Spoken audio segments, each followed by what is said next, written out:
পৰমেশ্বৰ আৰু তই মোৰ পুত্ৰ হৈ নাৰায়ণক ইষ্টগুৰু বুলি ভবাটো অতি লজ্জাৰ কথা বাছা।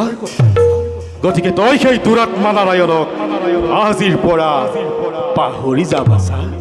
সেই কথা কেনেকৈ হ'ব পাৰে পিতা? সৃষ্টিৰ স্থিতি প্ৰলয়ৰ অধিকাৰী তুমি কেনেকৈ হ'বা? ভগৱান এজন, তেওঁ কেৱল মহিমাময় নাই। পিতাৰ বাবে শ্ৰদ্ধা ভক্তি কৰিব পাৰো, ভগৱান বুলি সেৱা কৰিব নোৱাৰো।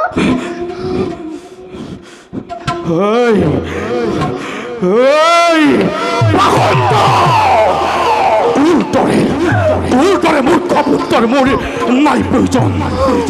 এই মুহূৰ্ততে তোক মই শিৰচ্ছেদ কৰি কলংকিত জীৱনৰ কৰো অৱসান।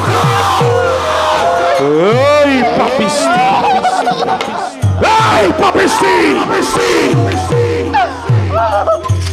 প্ৰহ্লাদক কোনে দিলে এনে মন্দ বুদ্ধি? তইতো জানো নাৰায়ণ মোৰ চিৰ শত্ৰু বুলি।